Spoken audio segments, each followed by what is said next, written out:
자, 열왕기하 마지막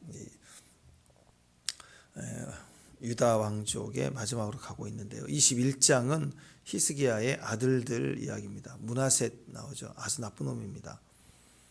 본받을 게 없어서 위쪽을 본받죠. 망한 나라, 망할 길을 따라갔고, 그 아들 또 아몬들은 맛있잖아요. 그죠? 아몬들은 맛있는데 건강이 좋지만 므낫셋은 나쁜 놈인데, 그 아들은 아몬드가 아니라 아몬은 나쁜 놈입니다. 아주 더 나쁜 놈. 탈무드에서 이 아몬에 대한 이야기 나오는데, 탈무드에 보면은 아몬이 토라를 불태웠다. 얼마나 유대인들 입장에서 싫었는지. 토라를 불태웠다. 그리고 제단에 늘 거미줄로 뒤덮였다. 아예 출입을 금하고 사용하지도 않았다. 그랬던 거죠. 12살의 왕이 됐어요. 아버지와 똑같아요. 12살의 왕이 됐어요. 연소하죠. 12살짜리 아이들 보면 어리잖아요. 아무것도 모르잖아요. 그리고 2년 만에 암살당해요. 얼마나 12살짜리가 악해봐야 얼마나 악해요. 진짜 악했겠죠. 그러니까 그 봐주는 게 아니라 2년 만에 암살을 당해 죽습니다. 아몬이 잘한 일이 딱 하나 있어요. 그때 아들 하나 낳고 죽었다. 모르겠어요. 뭐 어떻게 됐는지. 어쨌든 굉장히 히스기야 같은 좋은 왕에게서 이렇게 악하고 나쁜 아들이 태어날 수도 있구나. 이거예요. 이거. 왕이 될 때 나이가 12살인데 히스기야 병이 걸려 죽어갈 때 15년 연장이 됐잖아요. 15년 연장이 돼서 연장받고 3년 후에 낳은 아들입니다. 그러니까 이 3절에서 보면 산당을 다시 얼었다. 므낫세가 다시 산당을 저고 있어 바알의 제단을 다 쌓고 아세라 복사. 얘가 무슨 뭐 알았겠어요? 그리고 뭐 힘 없으니까 휘둘리는 거죠. 그리고 그냥 따라서 그냥 가는 건데, 그게 또 자기 안에 그 악함이 그대로 동조가 됐다는 것도 방어하거나 아니다라고 얘기할 수도 없고. 이 위에 여러분 어린아이들이 아이들도 믿음이 딱 뭐 자기 나중에 또 훈련 연단도 있고 훈련도 받을 수 있지만, 아이들 중에서도 믿음이 아주 정확한 애들이 있습니다. 딱 정확하게 서 있는 애들이 있다. 그러니까 악함으로 보면 이건 당연히 어린아이가 몰라서 휘둘렸다 그럴 수도 있지만, 또 이 여기 성경에서 얘기한 하나님 휘둘렸다고 그렇게 하진 않겠죠. 그걸 보면 아주 악한 7살 뭐 5살짜리도 아주 악할 때 보면 화딱지 나잖아요. 그죠? 악함이 뭐 큽니다. 이게 사람 태어날 때부터 악이 있구나, 이런 생각을 하게 돼.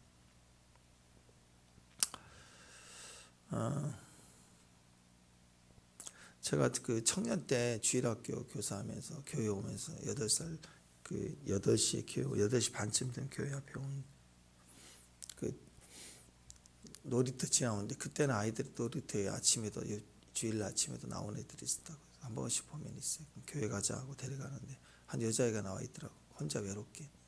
그래가지고 야, 교회 가자. 여기 앞에 보이는 교회 같이 가자. 그랬더니 가고 싶대. 가려고 하는데 갑자기 그 애가 초등학교 3학년 정도 된 아이인데 한 6살, 학교는 안 다니는, 초등학교 안 다니는 아이 같아. 막 다니면 1학년 정도 되나? 남동생이 하나 바로 앞에서 오더니 너 엄마한테 들렸다. 너 엄마한테 죽는다 하면서 아주 얘가 얼마나 방해하는지 난 너무 놀랐어요. 막 뺑뺑 돌면서 너 막 그러더니 엄마 하고 그 집 앞에 바로 문 열려 있는데 그래서 엄마가 나와. 얘는 눈물 흘리면서 엄마 나 교회 갔다 오고 싶어요. 근데 이 애가 막 너 죽었어 하면서 막 뺑뺑 돌면서, 아니 난 무슨 내가 이런 일이 있냐, 얼마나 방해하는지. 그래서 제가 그 어머니한테 얘기를 했죠. 여기 앞에 교회 선생님 끝나면 제가 애를 데려오겠다고 직접 이렇게 얘기하고, 진심을 보이고 애가 또 눈물을 또 그러면서 엄마 나 한 번만 갔다 오고 싶어. 그랬더니 그럼 한 번만 가는 거야? 그러더니 보내시더라고. 그때 이게 전쟁이구나. 애가 뭘 한다고 막 그렇게 난리를 치고 싫어하고 막 비난하고 욕을 하고 얘가 그럴까? 동생인데. 그리고 또 얘가 또 얼마나 교회를 와봤다고 눈물을 흘리면서 가고 싶어 할까? 처음 보냈는데. 신앙은 그래요. 계획되지 않는 상황에 반대도 있지만 진심도 있고 역사하고 그러더라고요. 5절에 보니까 성전 마당에 1월 성신을 세워 제단을 쌓고 6절에는 아들을 불 가운데 지나가기 점치고 물록 제사를 치고. 그러니까 이 므낫셋을 보세요. 얼마나 악했는지. 므낫셋이요 55년 동안 왕을 지내요. 55년 동안. 그죠? 55년 동안이면요 다윗이 40년, 솔로몬이 40년, 55년 동안 왕해도 엄청난 기간이에요. 기회가 많았어요. 기회가 많았는데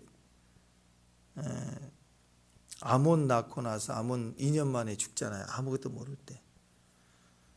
아몬은 아버지보다 더 악했는데 아들이고 아이들이지만 더 악했다. 아버지가 했던 거 플러스 그 위에 본받은 걸 더 했어요. 그러니까 망해서 죽지 않습니까? 그러니까 이 아몬 얘기를 할 때 그 아버지 므낫셋을 봐야 되고, 그 므낫셋을 보면 히스기야, 맞아, 히스기야구나. 히스기야 아들들 이야기잖아요. 그러니까 첫 번째는 므낫셋이고 그 다음에 이제 아몬인데, 보니까 몰록 제사 이렇게 나오죠. 어떻게 자기 자식을 불태워 죽일까 우리 생각할 수 있는데, 저번에 이방 제사 문화 가운데 성적으로 문란할 때 그 이방 제사 안에서 성행위가 있을 때 그때 태어난 아이들은 부모를 알 수 없는 아이들이 막 태어나요. 그러니까 처치가 곤란하니까 아이들을 한쪽에서 그냥 기르다가 그냥 자기가 섬기는 신에게 제물로 바치자, 자기의 귀한 자식을 바치자 그래가지고 하나님께 헌신했다 이런 명분을 얻기 위해서 막 시작됐던 게 이제 몰록 제사인데, 가만히 생각해 보면 현대적으로 볼 때 동일하게 우리에게도 지금 현재 문제가 되고 있는 게 이제 낙태 문제입니다. 낙태.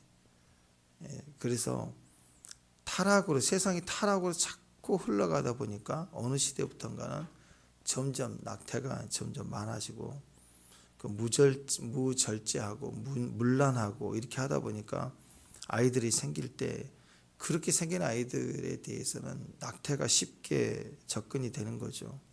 그러니까 이렇게 생각해야 돼요. 낙태는요 현대판 몰록제사의 죄를 짓는 거다. 그렇게 생각을 해야 돼요. 그러니까 태어난 아이들을 문란한 생활의 결과로 근본이 없다, 별로 가치가 없다 이렇게 생각해 갖고 쉽게 몰록 제사를 이렇게 바쳤던 것처럼, 태어나기도 전에 문란한 생활의 이유로 근본이 없다, 가치가 없다 그래 가지고 쉽게 낙태해 버리자 이렇게 갔다는 거죠. 그러니까 비슷한 거예요. 이게 비슷한 의미로 이것이 하나님 앞에서 악함이 되었다. 이거 생각을 꼭 해야 됩니다.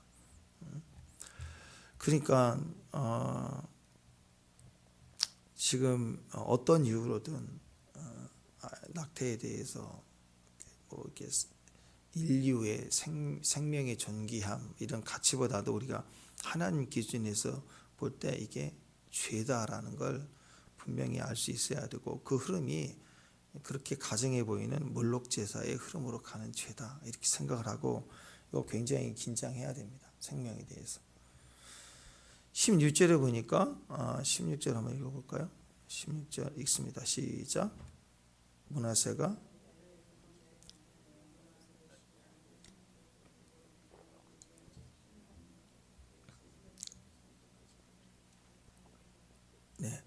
히스기야 때 대표적인 선지자가 이사야잖아요. 위기 때마다 히스기야가 이사야를 의지하면서 하나님 앞에 나아갈 때마다 도움이 됐잖아요. 이사야니까. 또 유다가 다시 하나님의 백성으로 잘 설 수 있도록 영적 증거를 가지고 그 시대 활동했던 유다의 축복이죠. 이사야 선지자. 근데 므낫셋이요 이사야 선지자를 터부르켜 죽이잖아요. 얼마나 악했으면. 유대 그 전통에 의하면요, 전승이 어떻게 이룩되냐면 톱을 킬 때 1cm 간격으로 톱을 캐주겠대요. 1cm 간격. 얼마나 잔혹해요. 얼마나 악했어요. 자, 이런 문하셋이 태어난 이유가 뭘까? 왜 이런 괴물로 태어났을까? 왜 이런 괴물로 이게 출현했을까? 그 성경에서 오늘 이야기는 우리에게 이렇게 기록한 내용의 메시지는 아버지 때문이라는 거. 아버지. 자식도 문제지만 아버지에게 더 책임이 있다고요. 그래서 이 인생이 우리가 죄로 아담이 타락한 것도 아담이 문제지만 하나님이 책임져 주시잖아요. 그래서 그 아들을 대속하잖아요. 그죠? 마찬가지예요. 그러니까 아버지의 책임이 있다는 거 반드시 우리가 그걸 기억해야 됩니다. 히스기야의 책임입니다. 바벨론 신하가 자기 그 왔을 때 보물과 막 금향품, 기름 모든 걸 다 보였을 때 막 자랑하잖아요. 그때 하나님께서 뭐라고 그랬어요? 이거 다 뺏긴다 그러면서 거기에 그 네가 보여준 거 다 뺏긴다 그 말만이 아니라 뭘 했냐면 네 몸에서 난 아들 중에서 사로잡혀 바벨론 왕궁의 환관이 되리라. 환관은 내시거든요. 거세하다 그런 뜻이에요. 그러니까 얼마나 비참해요. 그러면 아버지는 충격을 좀 받아야 되죠. 아, 내가 이 가지고 있는 다 뺏기는 거구나. 그것의 충격이 아니라 아니 나 지금 우리 아들이 우리 세대가 그렇게 되는 건가? 그러면 그 책임이 있는 거 아니에요? 그렇게 생각이 안 드세요? 그러니까 내가 아직 살아있을 동안 이 수명이 연장되는 동안에 낳은 이 아들 적어도 12살이라는 15년 중에 3년 뒤에 낳았으니까 12살, 한 살부터 12살 자기 죽고 12살이 왕이 됐으니까 12년 동안의 기회를 준 거예요. 그러면 어떻게 해야 돼요? 우리는 그 다음 뭐대로 넘어간다 그랬죠. 그것만 보더라도 내가 잘 양육하고 키우면 또 넘어가는 거잖아. 그죠? 그러니까 이 12년이라는 이 기회를 살리지 못해요. 자기밖에 모르는 거예요. 이 히스기야의 마지막이 오직 자기. 15년 기간 동안 한 일이 아무것도 없어요. 사실 히스기야의 15년 연장 이전에 14년 동안 한 일이 대부분 대단한 일이고 기도의 능력이고 뭐 대적을 치고 다 했고요.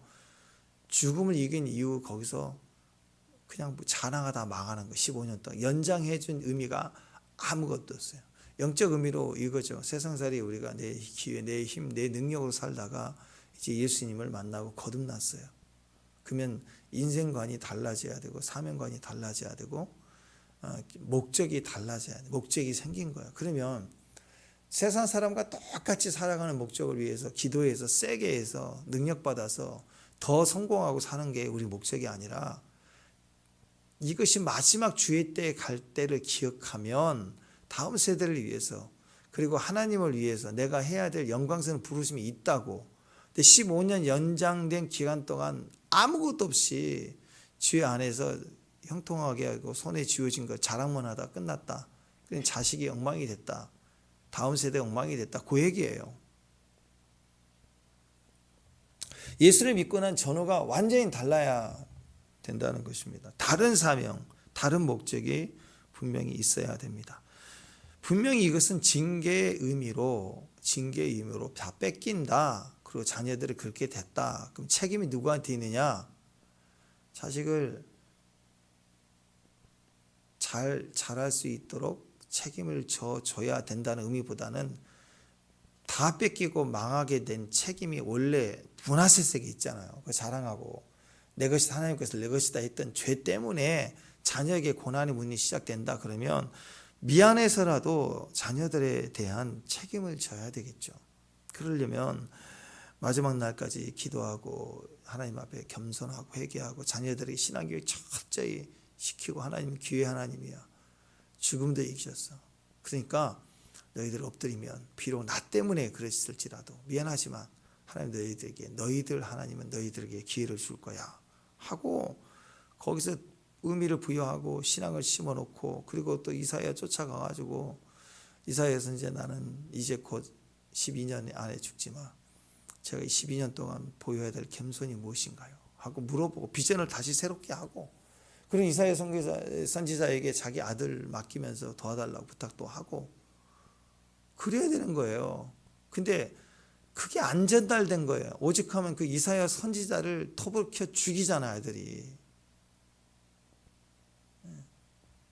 12년 동안 내버려둔 자식의 모습이 그렇게 끝난다고. 우리도 마찬가지입니다. 죽을 생명이 새 생명 얻었다, 영생을 얻었다. 그럼 교회 다니고 땡이 아니라 거듭난 이후에 우리의 생명을 무의미하게 절대로 보내면 안 된다. 어떤 사람들은 자기가 죽을 때를 미리 알면 얼마나 좋을까. 그럼 죽기 전에 하고 싶은 일 다 하고 몇 년 계획을 다 세워놓고 보람되게 살다가 또 예수 잘 믿고 갈 텐데 뭐 이렇게 얘기합니다. 미련하죠. 그렇게 안 돼요. 여러분 똑똑한 히스기야도 자기 죽을 시간 정확히 알려줬잖아. 이렇게 똑똑해요. 훌륭한 사람이에요. 나름대로. 근데 시간 알려줬지만 그리고 다 할 수 있는 힘과 권력을 다 가졌지만 죽을 날 15년을 분명히 알면서도 의미 없이 보내고 망했다는 거예요. 그러니까 몰라서가 아닙니다.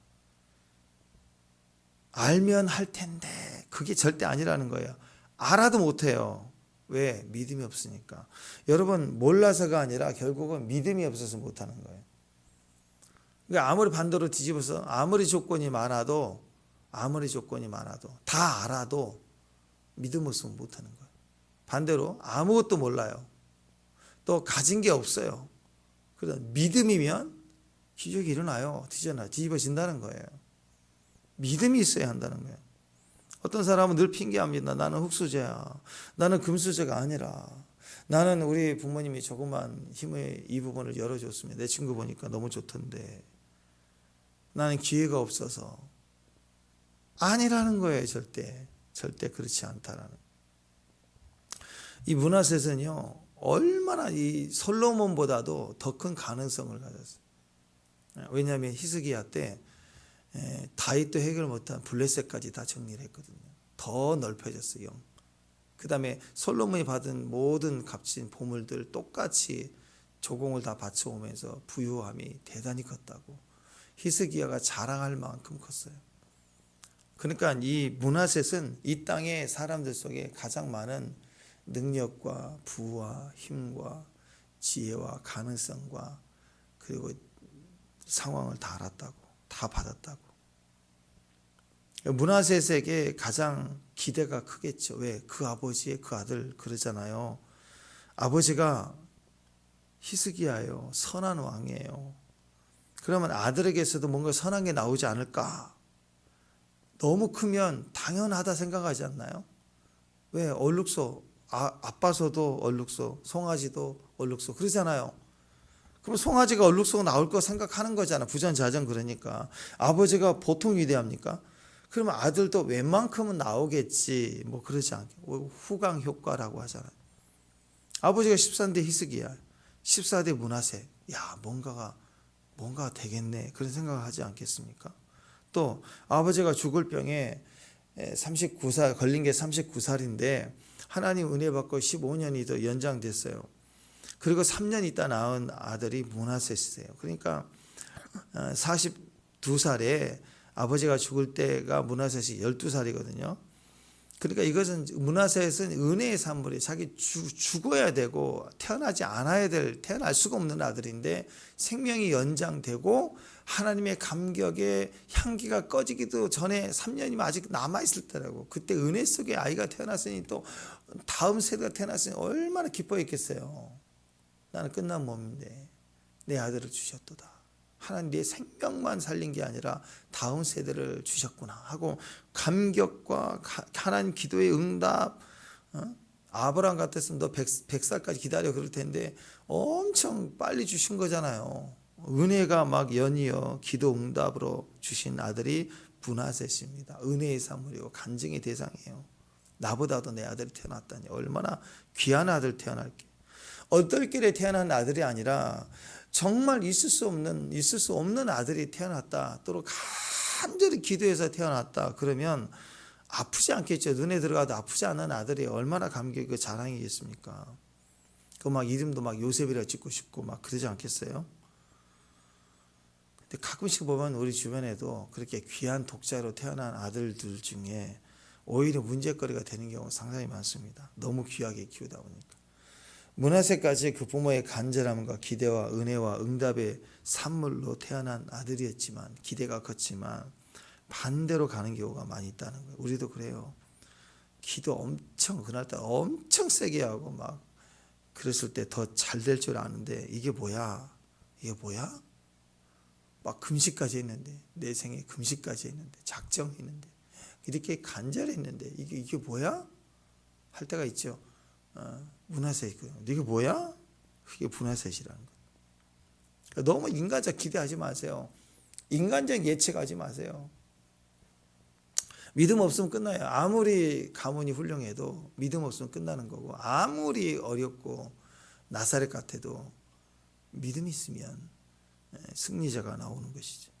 그리고 보니까 세 번째 뭐냐? 엄마 이름 보세요. 엄마. 엄마 이름이요. 이사야 62장에 보면 62장 뒷부분에 보면은 뭐 3절, 4절, 5절 보면 이렇게 읽어드릴게요. 너는 또 여호와의 손에 아름다운 관, 내 하나님 손에 왕관이 될 것이다. 다시는 너를 버림받은 자라 부르지 아니하고 다시는 내 땅을 황무지라 부르지 아니하고 오직 너를 헵시바라 하며 네 땅을 빌라라 하리니 이는 여호와께서 너를 기뻐하실 것이다. 네 땅이 결혼한 것처럼 될 것이다. 마치 청년이 처녀와 결혼함과 같이 내 아들들이 너를 취하겠고 신랑이 신부를 기뻐함과 같이 내 하나님이 너를 기뻐하시리라. 구속사적으로 굉장히 중요한 말씀인데요. 이 62장이 거기 뭐라고 해요? 너는 너를 다시 버림받은 자라 부르지 않을 것이다. 다시 네 땅을 황무지라 부르지 아니할 것이다. 그러니까 하나님이 이스라엘을 회복시켜 주신다는 건데요. 그 회복의 때에 새로운 시작에 헵시바와 뷸라로 부르겠다. 헵시바는 뭐예요? 나의 기쁨이 그녀에게 있다. 뷸라 결혼한 여성. 그러니까 여자들 이름 중에 최고 이름이에요. 나의 기쁨이 너에게 있다. 우리 여성분들 한번 생각해 보세요. 요즘식으로 얘기하면 제일 듣기 좋은 말, 기분 좋은 말이 그거 아니야? 나는 슬퍼도 내 이름은 슬픔이라도 난 너만 보면 기뻐. 그죠? 너만 보면 기뻐. 그러면 주변의 친구들, 특히 남편의 입에서 당신만 보면 기뻐. 얼마나 듣기 좋은 얘기, 그죠? 우리 정 집사님 말이 없네. 그죠? 그럼요. 누가 보면 너만 보면 기뻐. 헵시바예요, 헵시바. 내 기쁨이 항상 너에게 있어. 너만 보면 기뻐. 하나님이 너만 보면 기뻐. 다 영적인 친구들이 너만 보면 기뻐.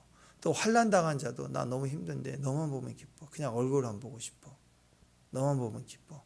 이 헵시바예요. 얼마나 축복입니까? 여기 보니까 결혼 못하는 것도 힘들다. 요즘 세상이 많이 그렇죠. 근데 세상이 치이고 영으로도 다 치겨 죽어가고 막 절망인데 근데 결혼했다. 요즘 결혼했다 그러면 상급 줘야 돼요. 아들 낳았다 그러면 막 뭐 아직 집안 팔아다가 도와줘야 돼. 얼마나 축복인지 몰라요. 신부를 맞이했다. 예수님이 신부를 맞이하는 날, 거듭난 날, 신부로 맞이하는 날. 그게 요한계시록의 마지막 정점 아니에요. 그죠? 어린 양 혼인이 잔치 최고의 축복입니다. 축복입니다. 내가 예루살렘의 왕비같이 아름답고 영광스럽게 세워주겠다. 헵시바 빌라라는 의미예요. 그 엄마 이름이에요. 엄마 이름이 헵시바예요. 아빠가 히스기야고. 감이 안 와요? 오죠? 네. 므낫셋은 아빠 이름이 히스기야. 엄마 이름이 헵시바. 이게 보통입니까? 그러면 이 가정의 아들은 야 진짜 뭐가 나오겠다 이런 막 기대가 된 거예요. 근데 이게 뭐야? 이렇게 됐다고. 또 그 아들 12살에 또 왕이 됐지만 또 금방 죽어. 아몬드도 안 되고 아몬. 그 죽어요. 암살당해. 얼마나 싫었으면. 아이도 그렇고. 맞아요. 므낫셋이 워낙 미우니까 그 아들 때까지 그러지 않았을까. 하여튼 그런 비참한 상황이 되고 맙니다. 55년 동안 왕위를 차지했습니다. 유다 왕 중에 최고로 오래 있었던 사람이에요.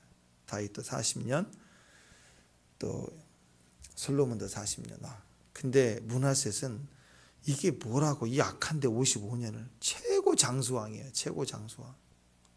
그러니까 금수저가 아니라 다이아 수저에다가 엄마도 헵시바에 엄청난 집안에 엄청난 역사가 시작될 것 같은 기대감으로 태어났지만 아니었다.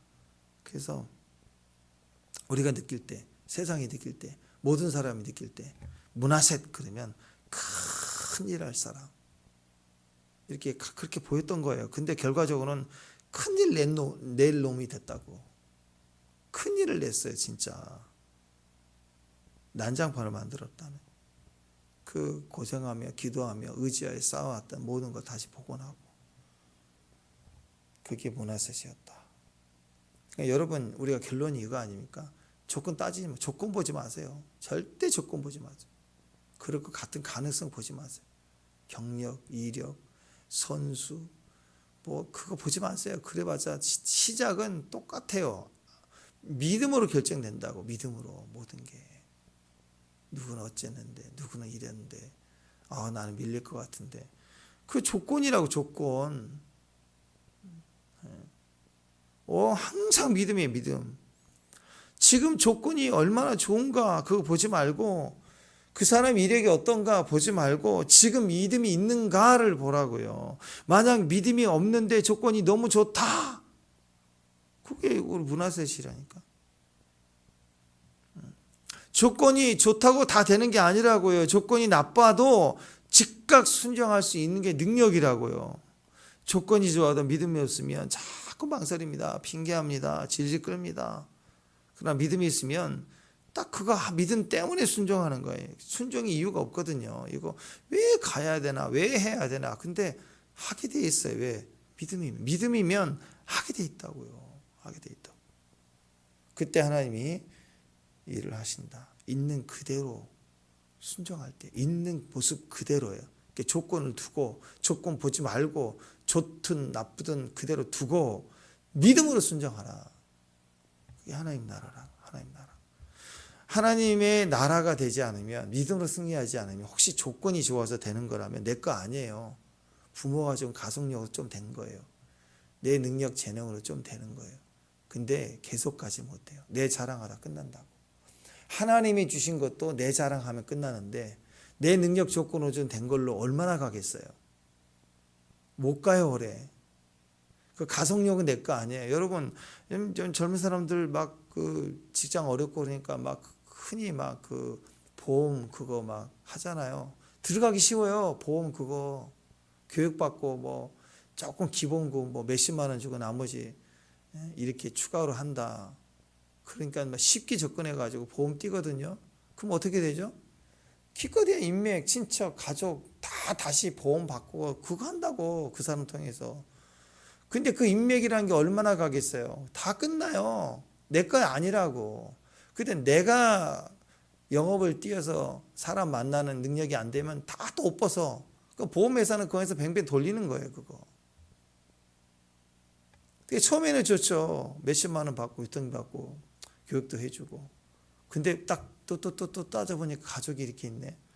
그러니까 한 달 월급이 갑자기 막 이제 초봉에 막 700, 800 나와. 왜? 보험을 다시 바꾸고 막 설득해서. 근데 얼마나 가겠어요, 그게. 그거예요. 그거 므낫셋밖에 안 된다고. 그거 내 거 아니라고. 후광 효과로 뛰는 건 내 거 아니라고. 음식점 하는데 친구 동창회 불러서 뭐 조금 팔아주는 거 얼마나 가겠어요. 음식 맛이나 그 식당의 능력이 아니면 그거 얼마나 가겠어요. 그거. 그러니까 조건 아무것도 아닌 거예요. 시작할 때 자기들끼리 이거라고. 다리가 길어 보이네. 키도 크네. 힘도 세 보이네. 근데 막상 뛰어보세요. 다리 짧아도 1등으로 뛰는 100m 1등으로 뛰는 사람 얼마나 많아요. 그렇죠? 네. 결국 그거 중요한 거 아니라고. 조건은. 노새를 물 가운데로 끌고 갈 수 있지만 노새에게 물을 마시게 할 수는 없다. 그런 말 있지 않습니까? 절대로 자기 자신이 자기 믿음의 자리에 서 있지 않은 건 다 허당입니다. 가짜예요. 가짜. 무의미하기만 했어요. 안타까운 건 그 부모 므낫셋의 역할입니다. 그 자녀에게 그대로 그걸 물려줘요. 12살짜리 뭘 한다고 죽어요.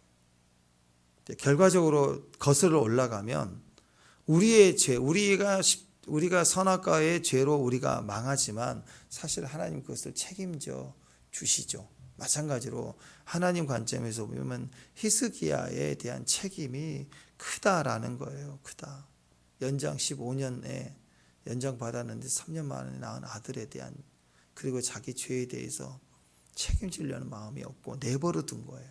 영적인 멘토라도 붙여야 되는데, 이사야를 속여야 되는데 내버려 두니까 그 이사야를 갖다 터부켜 죽이잖아요.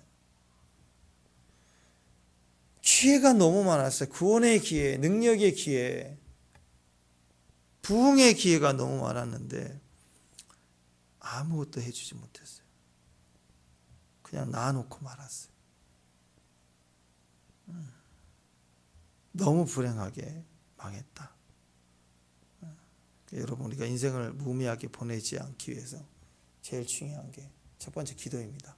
어떤 상황에서도 너 심판이야, 너 다 뺏겨 라는 책망과 또 그런 심판을 들었다 할지라도 우리가 아합처럼 풀이 지고 지나갈 마음을 가졌다면 이제는 기도해야 됩니다. 기도. 무조건 어떤 이유로든 기도가 사라지면 안 돼. 히스기야의 그 위대한 기도는 거기서 끝났어요. 그 아들을 위해서 기도하지 않아. 여러분, 이렇게 자기의 죄로 혹시 죄를 지었다 합시다. 교만해서 죄를 지었다고 합시다. 그래서 다 뺏긴다, 아들 그렇다 그러면 거기서 회개하고 눈물을 또 버려야죠. 너 죽는다 그럴 때는 벽 보고, 왕이 벽만 보고 울어댔는데 자기 아들 죽는다고 하는데 아무런 반응을 보이지 않는 아버지, 기도하지 않는 아버지. 기도는 갈수록 커져야 돼요. 낳을 때 낳게만 해주세요. 아들 낳게 해주세요. 성공하게 해주세요. 합격하게 해주세요 라고 기도하고, 그 다음부터는 입 닦아버리면 므낫세 되는 거예요. 히스기야가 아들 낳은 므낫세처럼 자기 자식과 그 직장이 자기한테 그렇게 되는 거라고. 그 합격이 그거를 땡이라고요. 자식은 낳을 때부터 기도이고 키울 때 더 기도해야 돼요. 다음 세대 가리킨다고 됩니까? 기도하지 않는 자는 다음 세대의 책임을 질 수가 없는 거예요. 기도로 책임지는 거예요. 다음 세대는 하나님이 책임져 주시는 겁니다. 그래서 부모가 기도하는 거예요. 아줌마 기도하는 게 아니고, 아저씨 기도하는 게 아니고, 기도는 부모가 하는 겁니다. 기도를 통해서 부모 세대가 바뀌어야 돼요. 아비 세대들이 바뀌어야 자녀 세대는 따라가는 거예요. 부모 세대가 선두주자예요. 아이들을 선두주자 키우는 게 아니라고. 다니엘 세대, 그러면 부모가 다니엘이 돼야죠. 다니엘이 아닌데 무슨 다니엘 세대를 키워요. 그러니까 우리가 기도해야 됩니다. 두 번째, 멘토 붙여줘야죠. 히스기야는 자기 당 때에 그렇게 도움을 많이 받은 이사야 선지자가 있으면, 부모가 기도로 자식을 키우듯 자기 영적 지도, 그리고 히스기야의 그 엄청난 대적을 무찌르는 아수를 무찌르던 기도 때도 신하들과 기도했지만 이사야를 찾잖아요. 선지자에게 찾고 기도 부탁을 하고, 그리고 자기는 또 그 앞에 성전 앞에 엎드려 기도하고, 기도의 도움을 받아야 돼요. 멘토가 있어야 된다. 그렇게 해왔던 그가 자기 아들에 대해서는 멘토를 붙여주지 않아요. 아니, 그리고 그 당대에 이사야가 보통 사람입니까? 그런 분이 있는데 아무런 역할을 못하게 만들어. 그래서 망했다고요. 우리 주변에는요, 우리에게 갈증나게 해줄 수 있고 기준이 되어줄 수 있는 멘토가 필요합니다. 그래서 그와 연결돼서 같이 가요. 그 현장에서는 내가 칼 들고 싸워야 되지만 나를 위해서 손 들고 지도해 줄 수 있고 잡아줄 수 있는 기도의 사람이 필요하다고. 그러니까 아들이 이렇게 망한 거예요. 세 번째, 감동. 아버지로부터 받은 감동이 없었어요. 므낫세에게는.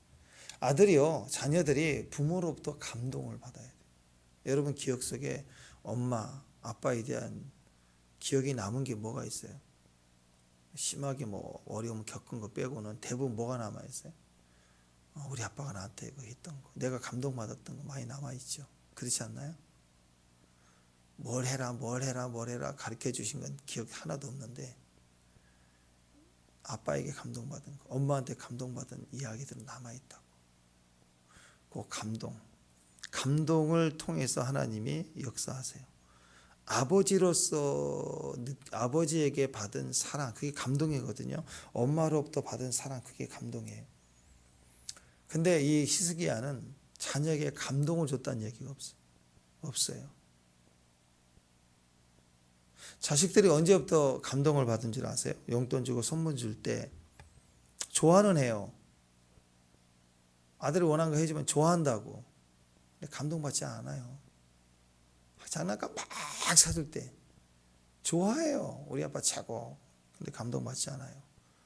존경이 가야 돼요. 감동은 그 순간에 와 우리 아빠 최고 하지 않아도, 어떤 분이 그러더라고요. 소위 말해 세상으로 성공했는데 자기 안에 아버지에 대한 존경이 늘 있다. 근데 아버지가 아들에게 해준 게 하나도 없대요. 그냥 농사꾼이에요. 농사에서 아침 일찍 가서 일만 해. 저녁만 오는 아버지였어요. 해준 게 아무것도 없어요. 교육에 초등학교도 안 나온 아버지. 근데 그때는 몰랐어요. 그때는 막 아빠 최고는 아니야. 우리 집은 이렇게 가난할까? 맨날 이런 생각이요. 나중에 대학 가서 성공하고 나서 돌아보니 자기 안에 그 뚝심이죠. 꾸준히 흐트러지지 않고, 생각해 볼수록 사회에 많은 아버지들, 많은 어른들을 대하면서 겉은 좋은데 훌륭하게 많이 배웠는데 존경받을 만한 위치인데 가까이서 보면 그렇지 않은 모습을 너무 많이 봤는데, 자기 아버지는 많은 가르침은 없었지만 어렸을 때 늘 봤던 아버지의 모습은 평생 자기 안에 멘토링이 되어 있는 거예요. 꾸준하게 한결같은. 그러니까 존경스럽다는 거야. 나이가 들수록 더 존경스럽더라. 그러니까 존경은 막 사주고 뭐 해주고 최고, 그게 감격이 바로 없을 수 있지만 존경과 감동은 시간이 갈수록 진국처럼 올라오는 거예요. 계속처럼. 꾸준한 거예요. 꾸준한 거. 진짜 신앙. 그러니까 자식들이 다 알아요. 자식들이 아버지 신앙 다 안다고, 엄마 신앙 다 알아요. 다 알아요. 우리 시우만 보더라도 다 알아요. 알아요. 분명히 말씀드립니다. 알아요.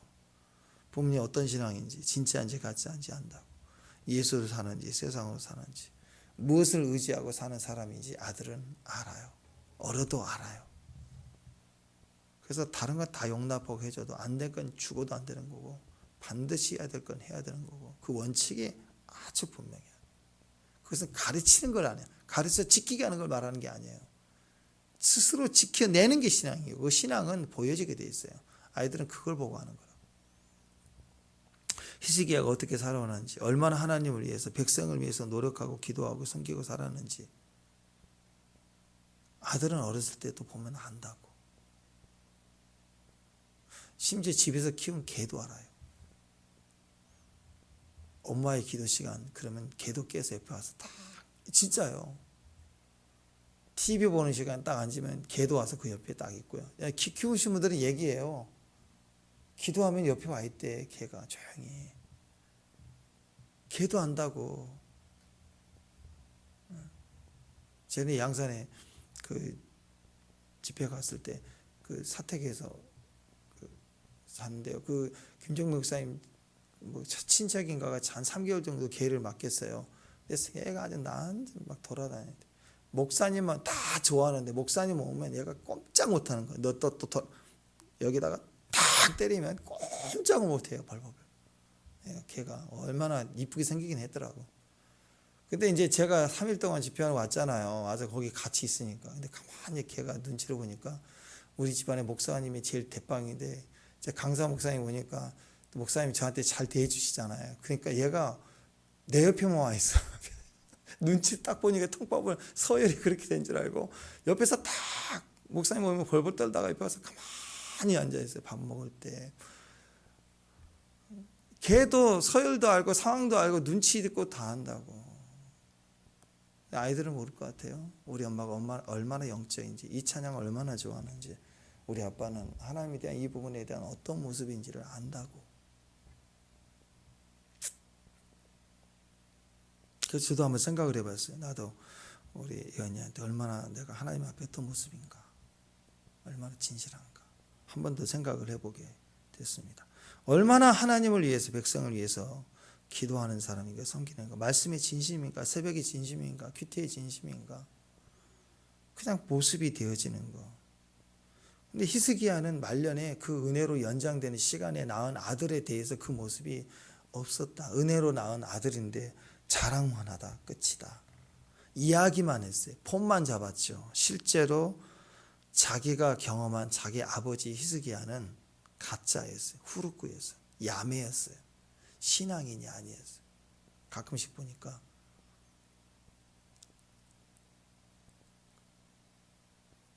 목사님 아들이 교회를 떠나 청년으로 독립해 있다가 다시 아버지한테 쫓아가서 아버지한테 뭐라 그러고 그런 이야기들이 있거든요. 세상에서 세상적인 사람들 그런 스토리를 좋아서 올리거든요. 또 어떤 목사님은 의사이면서 나중에는 신학을 해서 다 버리고 목회를 한다고 하니까 그때부터 어렵죠. 사모님도 싫어하고 다 싫어하고 애들도 싫어하고. 근데 또 선교의 비전을 받았대. 들은 얘기에 선교사로 가요. 그것도 제일 오지에 가서 의료시설 없는 데서 애들 다 데려가니까. 그래서 애들이 중학교 때 고등학교 때 한국 와버렸어요. 싫다고. 우리 아버지 미쳤다고. 그리고 교회를 안 나가요. 다 반대예요. 다. 그래서 그 선교사님이 그렇게 헌신했다가 3년인가 4년 그렇게 하다가 병들어서 죽었어요. 또 그게 다 욕을 해. 저 바보라고 저거라고. 그렇게 원망하고 다 싫어하고 가족에서 다 버린다고. 제일 큰 게 자녀에게 버림당한 거거든. 근데 장례식 딱 그 제일 반대했던 막내 아들이 울면서 선교사 되겠다고. 그렇게 미웠는데 아빠가. 그렇게 하나님의 기적이 그게 뭐 가르쳐서 신앙교육 안 했어요. 안 해. 더 반감이 있어서 교회도 안 다니고 막 난리를 치고 반항하고 막 멀리 가고 쳐다보지도 않고. 근데 뭘 본 거예요? 감동이 있는 감동. 그게 애들이 변화가 되고 그 길 가는 거예요. 근데 신앙교육 한다고 막 새벽부터 어떤 그 장로님은 사업하시는 분인데 제가 들었던 얘기. 사업하다 보면 늦게 올 때가 있어. 새벽 1시, 2시. 가정예배는 생명이다 그래가지고 2시에 막 깨워서 가정예배 드리고 매일 그랬다는 거예요. 생명처럼. 근데 애들이 대학 다닐 때부터 집에도 안 와. 절대 사라져 안 나타나. 집 지긋지긋하고 사라졌다는 거예요. 물론 뭐 하나님의 역사가 있었을 거라고 저는 믿지만 딱 여기서 느껴지는 게 뭐예요? 신앙 교육은 했지만 뭘 안 했을까요? 감동이 없었던 감동이. 애들이 감동을 느껴야 된다고. 진짜 변화는 내 안에 쿵 하고 젖어 들어오는 거예요. 진짜 모습에서 감동을 느끼거든요. 그래서 우리가 생각해야 돼요. 맨날 입으로만 나오면서 돼요. 무슨 뭐 한다는 게 아니라 내가 기도자, 예배자, 선교사 돼야 돼. 우리가 기도의 집 비전이 좋잖아요. 기도의 집 얼마나 좋아요. 24시간 기도. 근데 내 자체가 기도하는 사람이 아닌데 무슨 기도의 집을 만들어. 이 간판을 기쁨 위에 떼고 기도의 집으로 되나요 그게? 우리가 재력이 있어서 막 국제센터를 만들면 될까요? 아니에요. 절대 안 돼. 신앙이 업다운이 다 있고 약함이 있다고 다 사람은. 믿음 없을 때가 있고 약해질 때가 있다. 그게 안 돼요. 그러니까. 그래서 우리는 내 안에 하나님에 대한 깊은 성령의 사랑 감동받아야 되고 그 모습 살아내야 꾸준해야 그게 교육이고 세대로 흘러내려는 축복이라. 저는 가끔씩 여러분들을 보면 너무 감동이에요. 어제도 우리 두 분의 천사가 가서 다 일하는 거 보니까 너무너무 감사해요. 우리 이정 집사님 막 너무 어떻게 할지를 몰라요. 너무 한 사람 더 와가지고 예 집사님이 카톡으로 막 목사님 어떻게 해요? 그렇잖아. 감동. 서로 도와주고 함께하는 거. 그 감동을 볼 때 우리 헌신하신 분들의 모습 보니까 너무 감동이 되는 것 같아요. 순전하게 기다리면서 꾸준하게 모습 보이는 거. 막 무슨 혁명을 일으키자 뭐 그런 거 아니잖아요. 꾸준하게. 오늘도 우리 엄마는 전쟁 나도 새벽 기도 뭐 이런 것처럼 아주 항상 그 자리, 그냥 그 자리, 집에 들어오면 그 자리. 애들이 볼 때 엄마 어디니? 그러면 딱 알아. 우리 엄마는 교회 아니면 집 뭐 이렇게 딱 직장 뭐 세 개 딱 정해져 있는. 엄마가 어디 있는지를 모른다. 그럼 헷갈리고 아직 우리가 좀 헤매고 있는 거라고. 가르치면 많은데 중심이 없어요. 자리가 없는 사람은 그럴 수 있어요. 우리는 자리에서 결정나요. 진짜가 필요합니다. 내 신앙이 진짜인지 생각을 해보십시다. 그리고 저 앞에 그런 모습으로 오늘 나아갔으면 좋겠습니다. 자식에게 감동되는 부모 되는 거 축복입니다. 최고의 유산입니다. 그 유산 물려줄 수 있는 재산, 선물 물려줄 수 있는 귀한 종들 되시기 바랍니다. 기도하겠습니다. 하나님 사랑하고 우리 연장시켜 주신 거듭난 생명의 이 모든 날 수들을 오직 은혜로 채워서 은혜의 사람, 감동의 사람으로 써서 우리에게 주신 기업 속에 우리 자녀들 세대에 흘러나갈 수 있는 축복의 유산이 될 수 있도록 오늘 우리 모습 그 자리의 사람 될 수 있도록 성령님 도와주시고 또 불씨가 꺼지지 않도록 불길이 흘러나갈 수 있도록 기도의 축복을 더하여 주옵소서. 예배 축복을 더하시고 선교의 축복을 더하여 주옵소서. 예수님의 이름으로 기도합니다.